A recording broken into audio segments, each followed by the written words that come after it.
April 1945. The Reich was collapsing like a building whose foundations had already burned away. Across the gray, rain-soaked plains of northern Germany, roads were choked with retreating soldiers, refugee wagons, and the silent columns of women in Luftwaffe gray, auxiliary defenders of a vanished sky. Their anti-aircraft posts no longer fired. The sound of engines overhead belonged to Allied bombers now, not the Luftwaffe. They marched not in triumph, but in disbelief, carrying range-finding instruments like relics of a faith that had abandoned them. The air smelled of diesel and wet straw, the ruins of cities smoldered on the horizon, and every rumor said the same thing. The Americans treated prisoners kindly, but the Soviets did not. For 5 long years, these women had lived in uniforms that blurred youth into discipline. They had tracked targets on radar screens, loaded ammunition belts, and watched the skies for the black silhouettes of B-17s. They had written in diaries about comrades lost, about frozen nights in bunkers, about rations so thin that bread became more valuable than laughter. But now, as the Allied lines closed in, there was no purpose left, only survival. One of them, barely 21, had once believed the war would make her strong. Instead, she was now one of thousands trudging west, her boots sinking into mud, her insignia cut off to avoid identification. Behind her, a voice murmured a hymn once sung in school, thin and cracked like the country itself. The surrender, when it came, did not feel like rescue. It was silence. Outside a small Rhineland village, a group of exhausted women approached an American checkpoint under white cloths torn from bedsheet. The GIs, mud-splattered, wary, younger than many of the women, lowered their rifles and stared as if they'd seen ghosts. There had been rumors in the U.S. ranks of female soldiers, but few expected to meet them face to face. The translator called out in rough German, "You are prisoners now. You will be treated fairly." And for the first time in years, they believed someone who wore a uniform. In makeshift enclosures along the Rhine, they were catalogued, deloused, and photographed. The paperwork called them non-combatant auxiliaries, yet their hands still shook from the thunder of guns. They were given thin army blankets and soup that smelled of beans and pepper, too rich, almost dizzying after months of turnip broth. That first night, under canvas tents humming with rain, some wept in relief, others out of shame. One woman whispered, "It is over," and another answered, "For them, maybe." They didn't know yet that their journey would cross an ocean. By May, the Allies had seized over 5 million German soldiers. But the women clerks, radio operators, telephone switchboard assistants, were rare exceptions. The Americans didn't quite know what to do with them. There were debates at command posts. Should they be treated as civilians? Should they be sent home? In the end, they were gathered with regular prisoners, awaiting transport to temporary holding sites. The paperwork was slow, the guards uncertain, but discipline softened into routine. Cigarettes were offered through the wire. Some of the women smiled for the first time since 1939. Days turned into weeks. The war in Europe ended officially on May 8, and the world celebrated. In the camps, the news arrived through distant gunfire and the echo of church bells. The women stood in lines, watching the guards cheer. A few asked quietly, "Does this mean we can go home?" The answer was silence. Many of them had no homes left. Hamburg, Dresden, Cologne, all were rubble. Letters, when they came, bore black borders and half-torn stamps. A few of the women learned that their families had vanished in bombings. Others found that their brothers had died defending a regime they no longer understood. The Americans soon began moving prisoners to larger, better-supplied facilities. For the women, there was confusion mixed with an odd sense of safety. The guards were polite, almost embarrassed. Some played harmonicas at dusk. One private, seeing a young Helferin crying over a burned photograph, quietly handed her a chocolate bar. It melted in her palm before she ate it, sweet and foreign as a dream. Later, she wrote in a confiscated notebook, "They fight differently. Even when the war is done, they still win with kindness."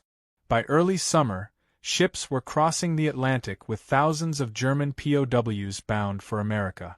Officially, they were to aid the post-war labor shortage, working farms, building roads, cutting timber.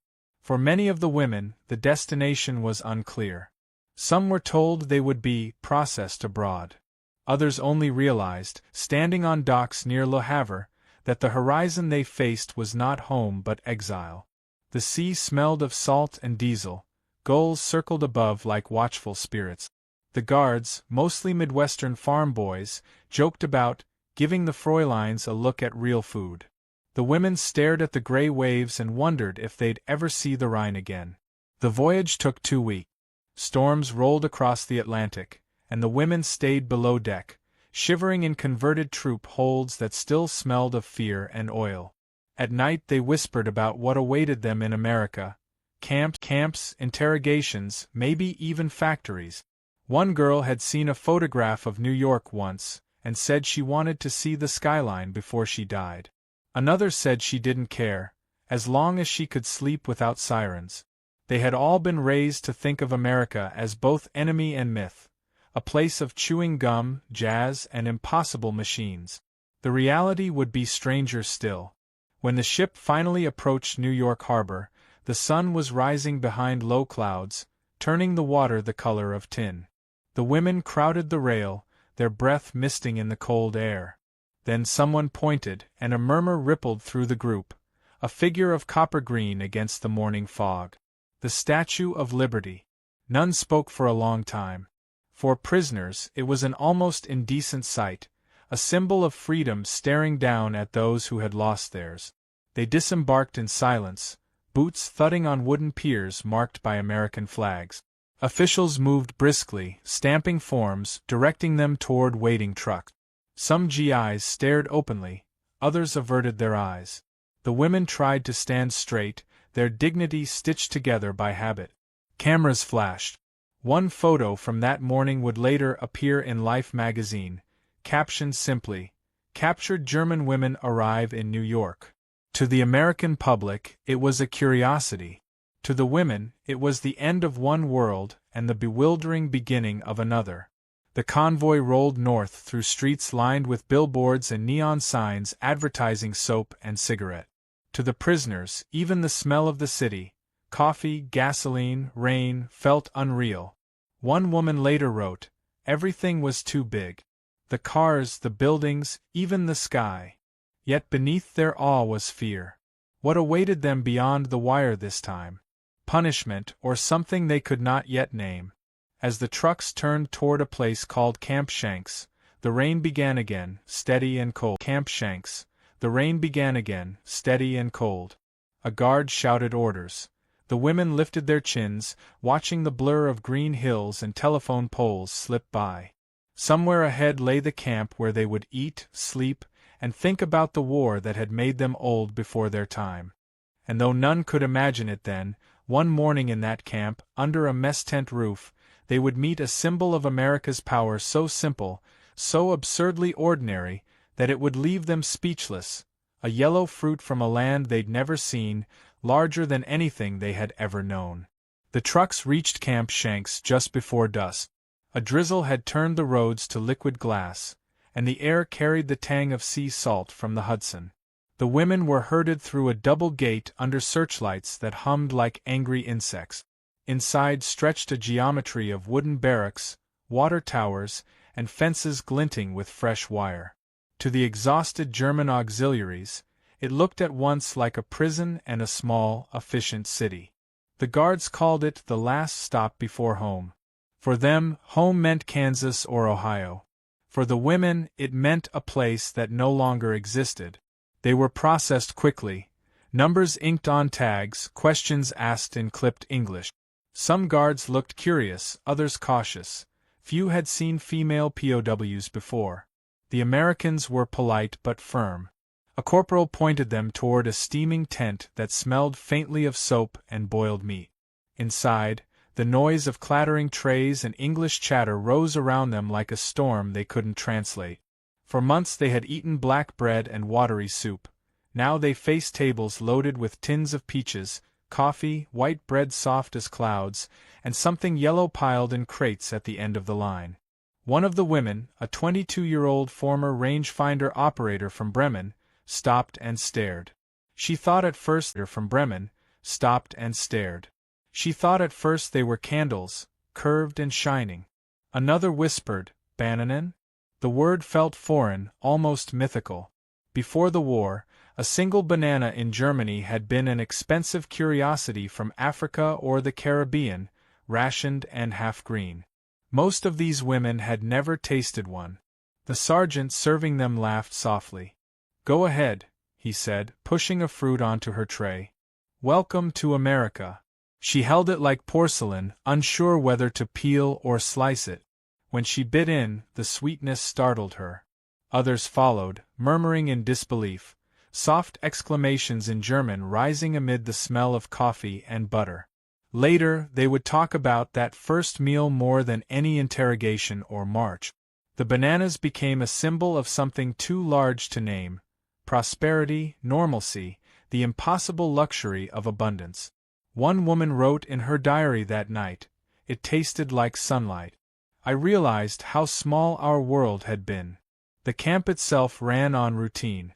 Every morning at 6, a bugle sounded, and the women lined up for roll call under the eyes of American guards who smoked and shivered in the early mist. They were assigned simple tasks: laundry, kitchen duty, cataloging supplies.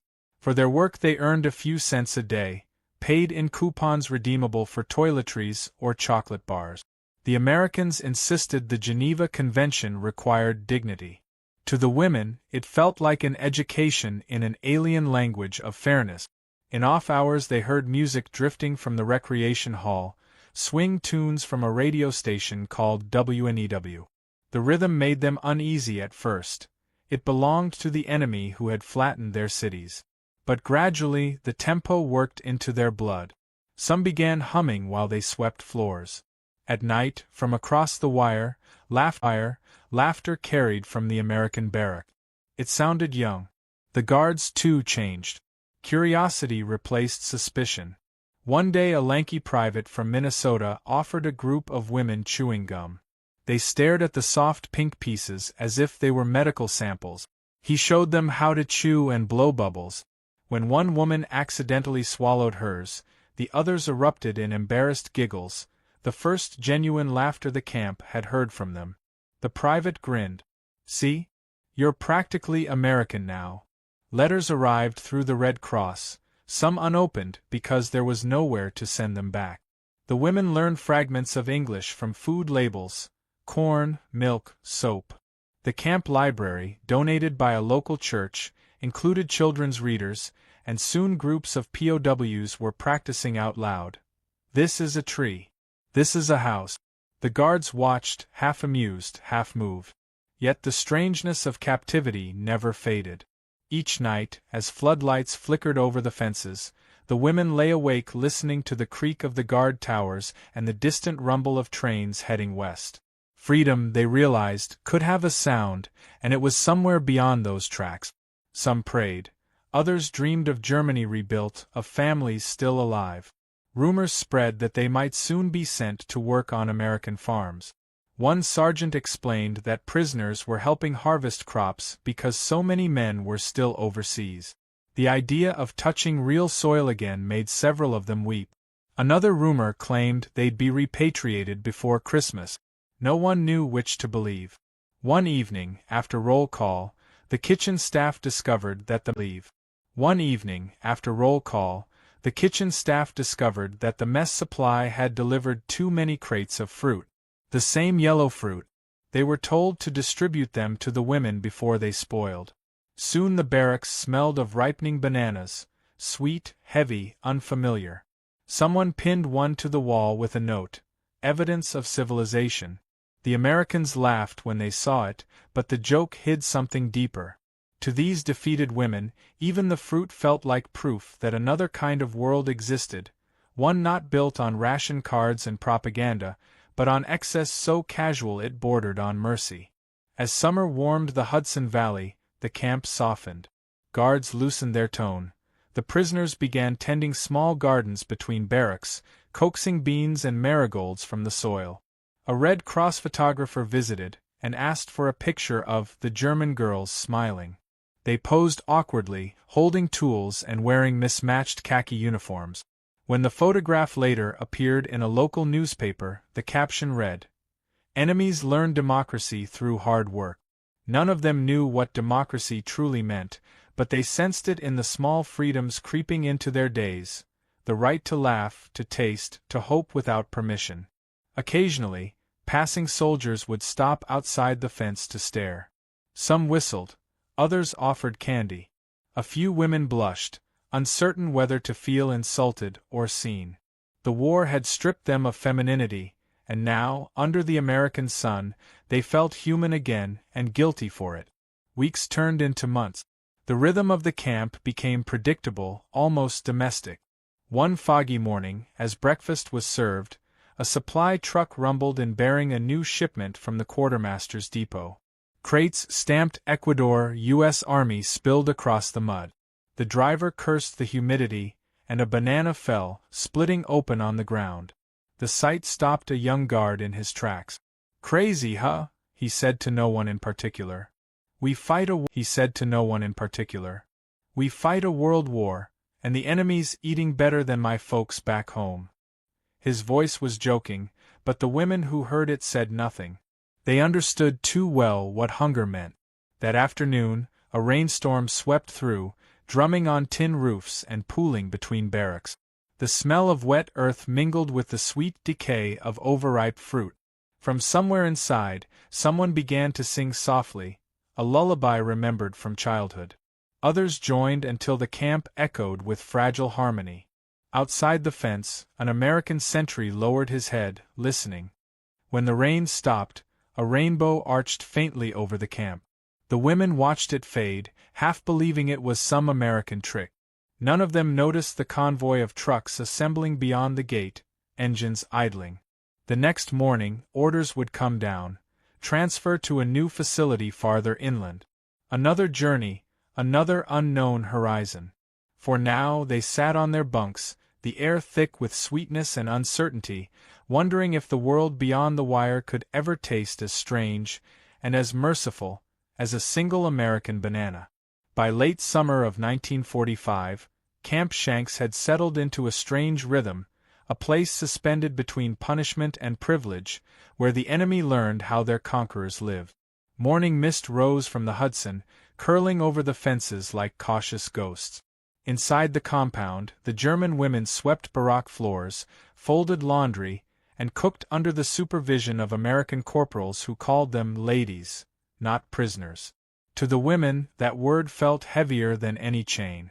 They were used to orders barked in German, not kindness spoken in a foreign tongue. Everywhere they looked, abundance mocked memory. Canteens smelled of coffee and fresh bread. Radios hummed with music that felt both innocent and alien, crooners promising love and freedom. The women worked quietly, still haunted by the echo of air raids and the guilt of survival. Yet amid the sameness of days, something unexpected grew, a fragile exchange of humanity through the wire. One guard, a red-haired corporal from Illinois named Mason, began teaching English phrases during lunch breaks. He drew words in the dirt with a stick: apple, sky, freedom. The women repeated them carefully, as if the syllables might crumble in their mouths. He laughed when their accents twisted the vowels. One woman, Anna, the same from Bremen, was bolder than the rest. She pointed toward the guard tower and asked, "This freedom?" Mason smiled faintly. "Not yet." She didn't understand all the words, but she caught the meaning in his eyes. Freedom wasn't just the absence of fences, it was what people did when they no longer needed them. The Red Cross inspectors arrived once a month, their notebooks crisp, their English precise. They checked the kitchens, infirmaries, and sleeping quarters. Recording compliance with the Geneva Convention. One of them, a Swiss nurse named Renée, later wrote in her report, "The prisoners appear healthy. Their morale fluctuates between bewilderment and gratitude." That phrase lingered in the women's minds. Gratitude was not something they had expected to feel inside a prison. In truth, the Americans treated them better than many had been treated by their own officers. They were paid 80 cents a day for work. Paper tokens, exchangeable for soap, toothpaste, even small luxuries like postcard. Some began writing to their families in Germany, uncertain if letters would ever reach the ruins. They described the impossible: 3 meals a day, warm showers, guards who said, "Please." They did not mention the ache of displacement, or the guilt that gnawed at them when they thought of the hunger back home. At dusk, the camp often turned into a theater of contradictions. Baseball games unfolded beyond the wire, young Americans swinging bats while the prisoners watched, spellbound by a sport that seemed both childish and profound. Laughter drifted across the field, mingling with the metallic rustle of the fence. The women clapped when someone hit the ball far, even though they didn't know the rules. One of them said quietly, "They fight for fun now." Another replied, "That is why they won." As autumn approached, the women's fear began to soften into curiosity. They asked questions about America, how people lived, what it cost to buy a home, whether everyone truly owned a radio. Mason told them about cornfields that stretched farther than the eye could see, about small towns with Sunday parades and ice cream stands. His words painted pictures brighter than any propaganda poster they'd known. Anna listened the way a starving person watches bread. Sometimes, when no officers were nearby, the guards shared their rations: apples, peanut butter, chocolate. One afternoon, a woman bit into a peanut butter sandwich and froze, eyes wide. "It sticks," she laughed, unable to swallow. The guards roared with laughter. For a moment, the war vanished, replaced by the absurd intimacy of shared amusement. But not everyone in America approved. Local newspapers occasionally published uneasy headlines. "German women kept in comfort," or "Why feed the enemy steak?" Letters from citizens demanded that resources be reserved for our boys. The camp commandant, a pragmatic colonel, insisted that decency was victory's last responsibility. "If we forget mercy," he told his men, "we lose more than we've won."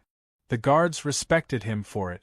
The prisoners never heard his words, but they felt their weight in every fair meal, every kind glance. Despite the calm, nights could be hard. Some women woke screaming from dreams of sirens and collapsing walls. Others lay awake listening to the hum of the generator, counting seconds to distract from homesickness. On one particularly cold night, frost glimmered on the barbed wire like crystal. Anna sat by the window of her barack, tracing the outline of the moon. "It looks the same," she whispered to herself, "even here." In that sameness, she found an uneasy comfort. By November, the first whispers of repatriation spread. Names appeared on lists posted by the gate, though few knew what awaited them on the other side. Would they return to families? To ashes? Some didn't want to leave at all. America had become a paradox, both cage and sanctuary. Mason told Anna that she might soon go home. She looked at him with a sadness that surprised them both. "Home," she said softly, "is maybe gone." He didn't argue. The following week, the camp chaplain held a Thanksgiving service. The prisoners were invited, not to pray for victory but for peace. The women stood awkwardly among soldiers, their breath clouding in the cold. On a long table lay roasted turkey, bread, pumpkin pie, and, at the center, a bowl of bananas. The sight made them laugh. Even here, the symbol returned, bright, absurd, generous. Anna took one and held it up. "For Germany," she joked, and Mason raised his coffee cup. "And for what comes after." Yet beneath the warmth of that day lingered the knowledge that kindness, too, could wound. The generosity of their captors forced the women to question everything they had believed about their enemy, and about themselves. How could the people who destroyed their cities also feed them, teach them, and treat them like human beings? The contradiction cut deep. For some, it became the hardest lesson of all. When winter settled over New York, snow covered the camp like a shroud. The women shoveled paths through drifts that reached their knees, laughing when they slipped. The guards built snowmen and placed helmets on their head. One morning, a cargo plane roared low overhead, heading east. The women watched it vanish into cloud, and something inside them stirred, a longing not for home, but for meaning. In late December, the commandant gathered them in the yard. "Soon," he announced, "you'll go back to Europe." The words rippled through the crowd like wind through leaves. Some cheered, others cried. Anna stood still, clutching a folded English dictionary Mason had given her. On the first page, he had written a single line: "To remember that language can build bridges, not walls." That night, as lights flickered across the snow, the women packed their few belongings. The barracks smelled of soap and bananas gone soft in their crate. Through the wire, they could see guards smoking, their laughter faint and human in the cold air. One woman whispered, "We came here as prisoners, but we are leaving as witnesses." Another asked, "Witnesses of what?" The answer came softly from Anna's bunk, "Of how mercy can win a war long after the guns are silent."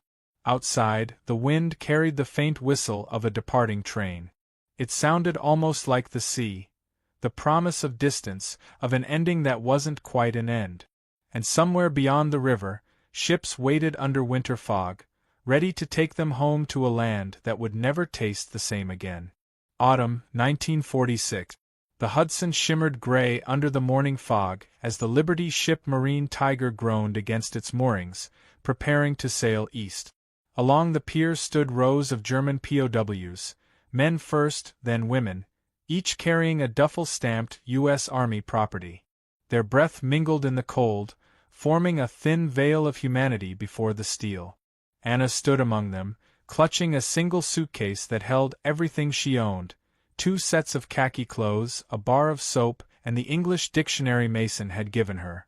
The pages smelled faintly of peanut butter and seawater. She turned one over and traced his handwriting: "Freedom begins where understanding starts." Then she folded it shut. The horn sounded. The women climbed the gangway, boots clanging against metal, and lined the deck as the ship drifted away from shore. Behind them, the Statue of Liberty rose from the fog, its torch catching the first streak of sunlight.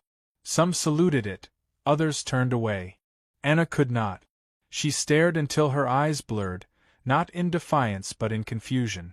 That green figure, once the emblem of her enemy, now felt like a witness to everything she had learned about mercy.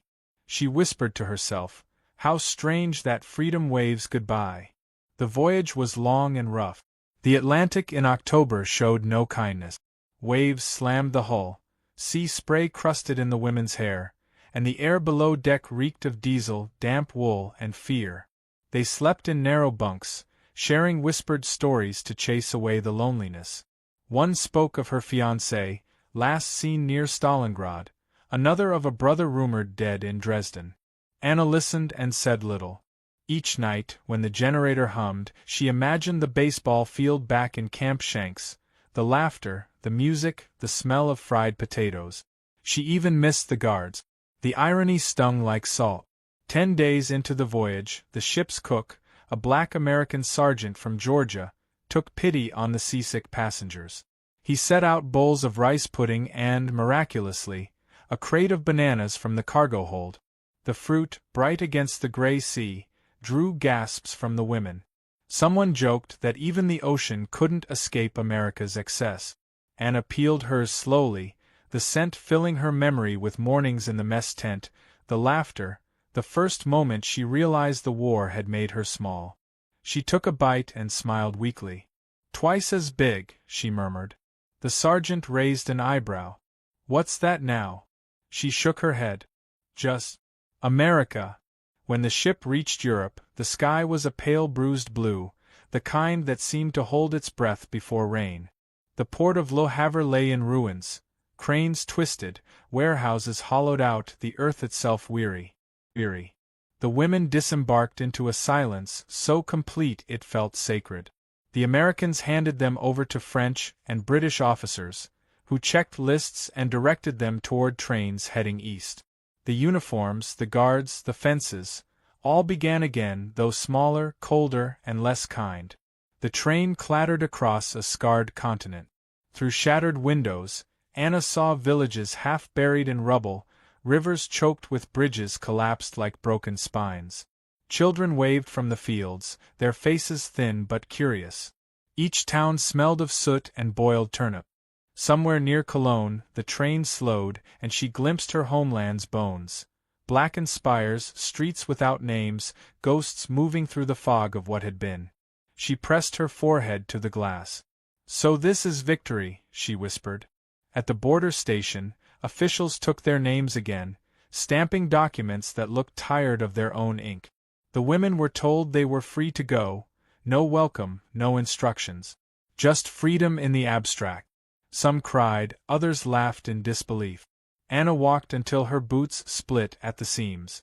4 days she traveled by foot and hitching rides on wagons, guided only by rumors of refugee centers.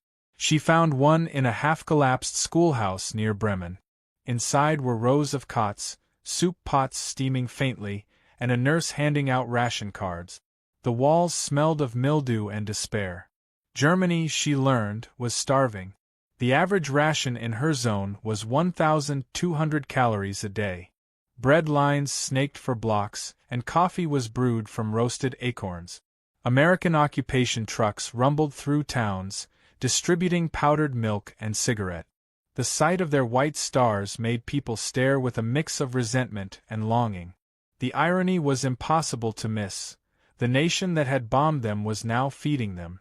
Anna ate carefully, her body unsure how to trust plenty again. She volunteered to teach children at the center, using scraps of chalk and fragments of English textbooks left by Allied officers. The children were thin but bright-eyed. One little boy asked if bananas really grew on trees, or if that was just another American fairy tale. She smiled sadly. "They do," she said. "They grow in places where the sun is too generous." The boy laughed. "Then we will never have them." She wanted to tell him that someday they might, that someday Germany would rebuild and its stores would once again smell of fruit and soap and hope, but she couldn't find the courage. At night, the sound of wind through the ruined rafters reminded her of the ocean. She missed the hum of American generators, the rhythm of baseball games, the careless laughter that came from a place untouched by hunger.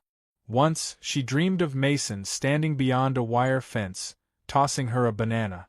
When she woke, her hands were empty, but the sweetness lingered, like memory refusing to die. By the spring of 1947, the first ships of the Marshall Plan docked in Bremen.